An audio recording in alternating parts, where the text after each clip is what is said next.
C'est bon? Bon, il faut parler très près, hein. Si tu veux. Enfin, tu peux monter en tout cas sur l'estrade. Oui, bon, bonjour à tous. Je me présente pour ceux qui ne me connaissent pas. Je suis Arnaud Simon, je suis le directeur du licensing France pour la société Sanrio, qui détient notamment Hello Kitty et tous les monsieur madame. Et je suis accompagné de Clément Giraud, qui va se présenter après. Moi, je vais juste vous faire une toute petite introduction, puis on va laisser la parole complètement à Clément. C'est lui qui a besoin de vous raconter un peu toute l'histoire et comment ça se passe sur le sponsoring sportif et le co-branding entre une équipe professionnelle dans le sport, et en l'occurrence, là, on va parler de la voile, et les marques. Clément, c'est une rencontre avant tout pour les monsieur-madame. Il avait un rêve, c'était de faire le Vendée. Donc forcément, tout de suite, ça a fait un lien avec les monsieur-madame, avec Monsieur Rêve. Puis après ça, il y a eu pas mal d'histoires. Il est devenu Monsieur Heureux. Il avait un sponsor principal. Il partait. Et puis il est devenu Monsieur Malchance parce que son bateau a pris feu juste avant la Transat Jacques Vabre l'année dernière.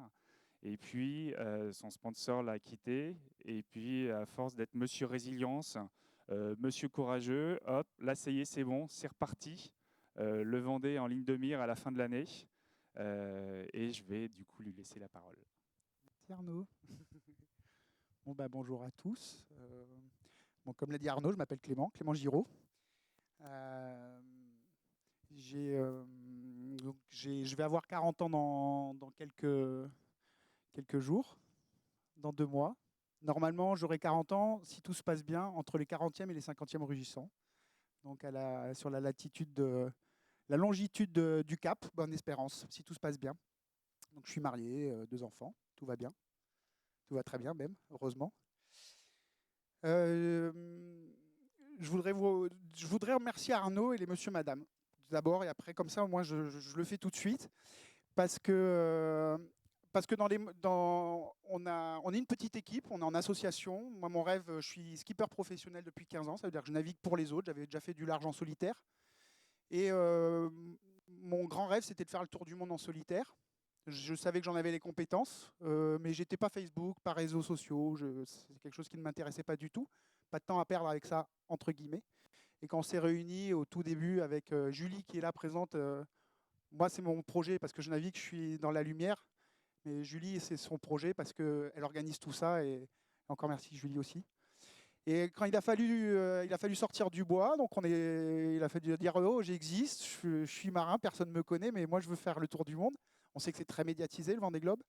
Il a fallu se mettre en route pour chercher de l'argent, parce que nécessairement, qui dit Vendée dit sponsoring. Il a fallu se construire tout doucement. On a monté une petite équipe de bénévoles qui, au fur et à mesure, s'est un petit peu étoffée. Et on a eu la chance assez rapidement finalement, parce qu'en plus on se revendique du Sud. C'est pour ça que le bateau a le numéro 83, parce qu'on pensait vraiment que en Méditerranée aussi, on pouvait avoir des grandes équipes de voile. Alors, on a les plus beaux bateaux du monde sur lesquels j'ai pu naviguer là-bas, mais on n'a pas vraiment de bateaux de course, très peu. Je m'étais dit, on va changer les mentalités. Le constat de ce projet, il est venu aussi parce que je voulais partager quelque chose. Même en tant que professionnel, on n'avait jamais accès à ces bateaux, on ne pouvait jamais vraiment côtoyer les skippers, qui sont des gens normaux, à part quand ils ont le melon, mais ça c'est autre chose. Ça m'arrivera peut-être dans quelques années, vous me taperez sur l'épaule pour me dire stop.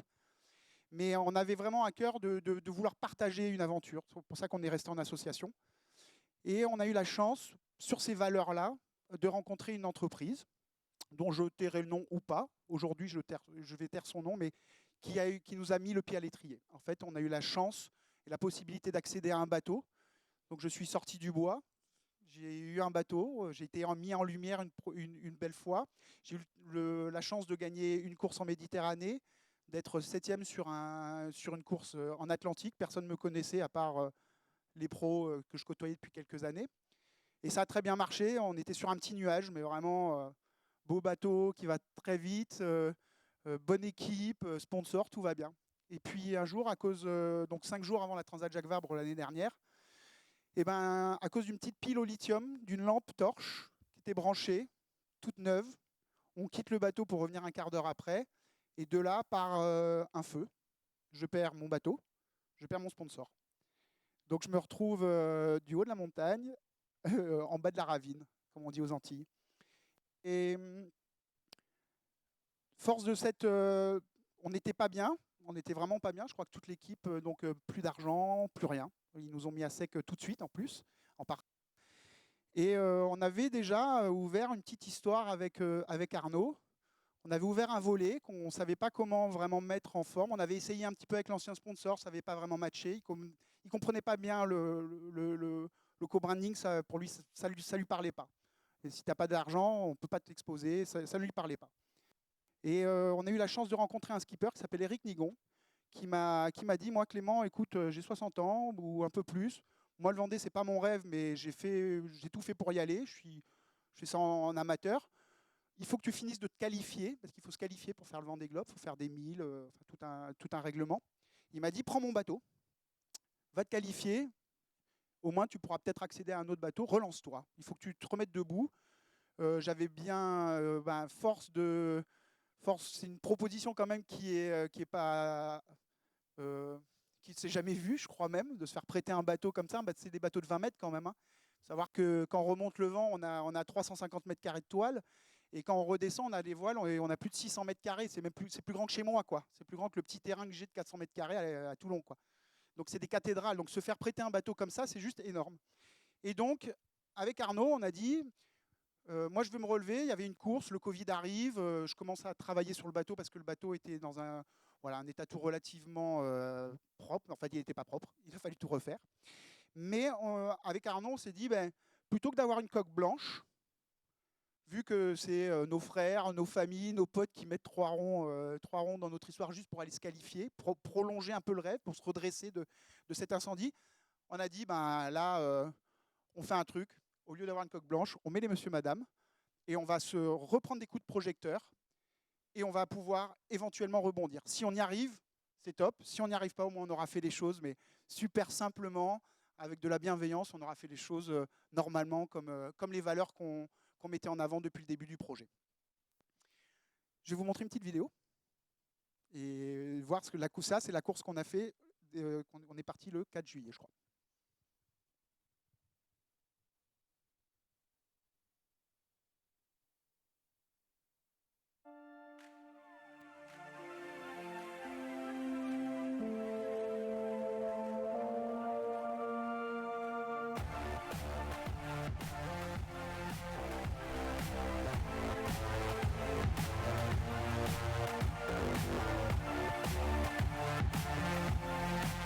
Super content, le parcours top.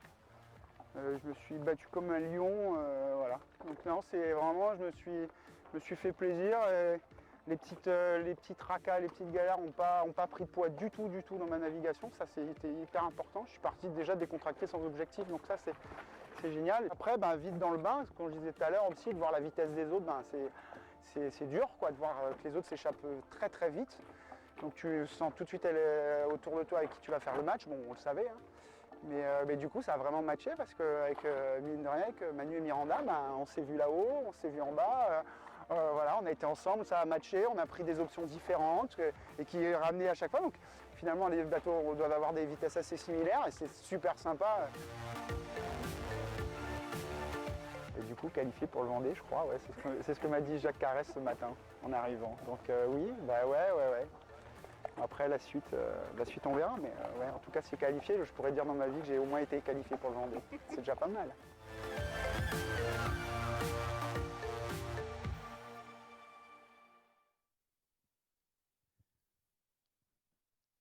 C'est une petite vidéo cadeau d'un ami. Qu'est-ce que le sponsoring voile? Alors on a entendu tous parler, on ne comprend pas toujours ce que ça veut dire. Là on était sur du branding purement. Vraiment, c'était un coup de main. Nous, on avait besoin d'être mis en lumière, donc redonner de la valeur à notre projet. C'est chose faite, puisque on part sur le Vendée Globe. J'ai l'air un peu sceptique sur la fin de la vidéo, puisque je n'avais pas du tout on n'avait pas de sponsor. Aujourd'hui, on a bouclé à 70%. Donc en fait, on part. Là, c'est bon. Je pars le 8 novembre sur le Vendée Globe. Le sponsoring voile, c'est d'abord des valeurs un peu éthiques, d'engagement, un projet humain, parce que nous, on a voulu y mettre, on a préféré mettre l'humain en avant plutôt que la perf pure. Je n'avais pas les moyens d'être sur la avec ce bateau-là, en tout cas. J'espère que 2024, ça sera le cas. Parce que, comme vous pouvez le voir, je ne parle que de performance, là, quand même. Mais donc, les valeurs de la voile, les valeurs éthiques, le côté solitaire, mais finalement en équipage. Hein. Aujourd'hui, pour vous donner un ordre d'idée, même, on est une toute petite équipe, toute petite. Et on a quand même 10 personnes qui sont en train de travailler en ce moment sur le bateau à La Rochelle. Et on a 4 dévouées performantes qui sont en train de travailler, elles, chez elles, pour tout ce qui est communication et tout ça. Donc c'est le côté solitaire, mais finalement en équipage. Et en fait, ça s'étend un petit peu quand on sponsorise un bateau ou quand on est en partenariat comme on a pu le faire. En fait, on emmène, ça ne se réduit plus qu'à la petite équipe technique, mais ça se résume à ça regroupe toute l'entreprise. Et c'est tout le jeu du sponsoring, il est là. La qualité du sponsoring, c'est de faire rentrer toute une équipe, toute une entreprise derrière un seul homme, mais finalement derrière une équipe, et c'est le même fonctionnement qu'une entreprise. Avoir des notions d'appartenance à un projet qui transporte des valeurs. Je suis pas prêt. Bon, je dois masquer le truc. Non. Je masque peut-être l'antenne. Ouais, ça. Donc voilà, c'est arriver à fédérer derrière une équipe et d'avoir une identité.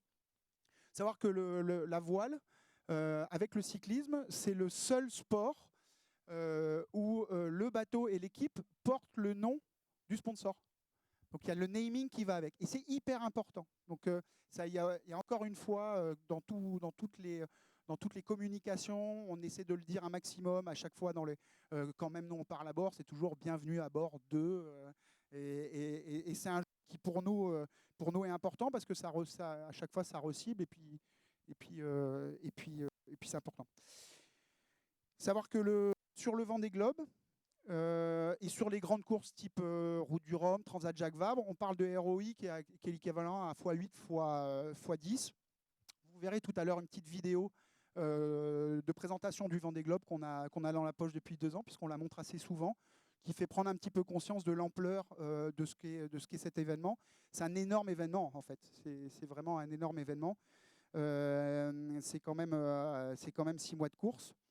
3 mois de course, mais 6 mois à partir de maintenant de communication. Même quand on veut faire un one shot, en fait, on est déjà sur quelque chose d'assez long finalement. Donc la communication, c'est la communication interne. Donc ce que je disais, fédérée au sein des équipes. On a eu voir, on a déjà vu, donc. On a vu des entreprises qui, quand elles se sont scindées, je pense à des CNS et qui sont dans l'armement, armement et préparation navale. Quand ils ont scindé 2 équipes, en fait, ils sont passés par un Vendée Globe juste pour réunir 2 équipes de 1500 personnes, quoi, ou de 8000 personnes, je ne sais plus. Et c'est une façon de scinder au sein d'un projet commun une équipe. Ça peut être en interne, là on le voit avec des partenaires qui sont un peu plus modestes et qui sont rentrés dans le jeu. Eux, ce qu'ils veulent vraiment, c'est remercier. C'est des gens qui ont énormément travaillé pendant le Covid. Il est venu nous voir en nous disant, moi je veux leur dire merci, je veux leur faire, je dis leur parce que c'est essentiellement, et puis c'est essentiellement des femmes, ce qu'ils nous disaient hier. Donc les remercier, leur faire découvrir un autre monde d'engagement, comme vous avez eu le même engagement que vous avez eu pendant le Covid auprès de gens malades. Moi, je veux les remercier. Donc, en fait, le sponsoring, ça peut partir d'une idée ou d'une envie ou d'un besoin de fédérer en interne. Et après, bien sûr, en externe, parce que quand on touche un large public, on a besoin aussi d'avoir, entre guillemets, excusez-moi du mot, un panneau publicitaire. Donc, finalement, quelque chose qui va nécessairement raconter une histoire, puisque l'histoire est assez longue pour qu'elle soit racontée, plus que la météo vous est présentée par le jingle qu'on voit. Et l'équivalent, en fait, sur un gros sponsor, c'est moins cher sur notre projet à nous, moins cher que 1 mois sur France 2 de la météo et vous est présenté par. C'est pour vous donner des ordres d'idées d'argent. Donc en fait, pour ces mêmes sommes-là, tu as de l'externe, tu as de l'interne, mais de l'externe, et puis une très très grosse visibilité en externe, puisque je crois, 74 millions de pages vues sur les retours du dernier. Enfin, c'est énorme. En plus, ils ont développé un jeu virtuel. En plus, c'est vraiment dans l'air du temps. Il y a 400 000 personnes qui jouent aux jeux virtuels, quand même, dans le monde. C'est énorme, c'est des chiffres colossaux. Alors quand en plus, ton petit bateau sur le jeu virtuel, tu es déjà identifié au sein d'une équipe où tu aimes une équipe, où ton entreprise participe à une équipe, tu peux en plus prendre ton bateau, quoi. Donc, tous les liens sont faits pour être réunis et pour pouvoir fédérer dans ce sens-là. Et puis, bien sûr, cette année, c'est une année un peu spéciale. Moi, je ne sais pas comment ça va être fait nécessairement, mais avec un village qui est en temps normal, qui est juste pharaonique, quoi. 400 000 personnes, c'est juste fabuleux. Le Vendée Globe, tour du monde en solitaire sur des bateaux qui font 18 mètres 28 sans le nez. Donc en fait, ils font plus de 20 mètres. C'est mâts qui font 30 mètres, tout seul, pendant 3 mois, 3 caps, plein d'océans, plein de mers et de sel dans les trous de nez. On y va ?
I do wonder why I do it sometimes.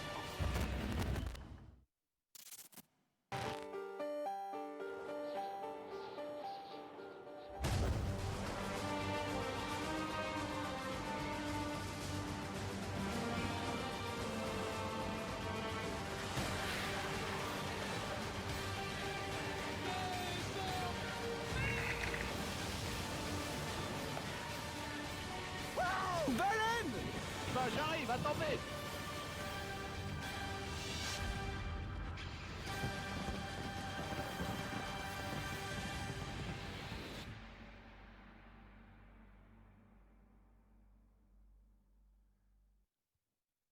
Donc là, on part pour 2020. Donc c'est dans le 8 novembre, c'est dans quelques jours maintenant. On prépare déjà 2024, en fait. Parce qu'avec tout ce qui s'est passé, on est déjà sur chercher de la pérennité dans notre projet. Là, on a dû faire les choses un petit peu rapidement. On a dû répondre à beaucoup de sollicitations organisationnelles. Le Covid, en plus, n'a pas aidé, c'est vrai. On est déjà sur une saison 2021-2024. C'est 18 courses, c'est énorme. C'est énorme tout ce qu'on va pouvoir mettre en place. Continuer à travailler avec les monsieur, madame. Merci encore Arnaud. Merci à vous de nous avoir reçus aujourd'hui, à tous, aux techniques. Et puis, rendez-vous si vous voulez qu'on échange. C'est bien volontiers, ça sera avec plaisir. Merci à tous.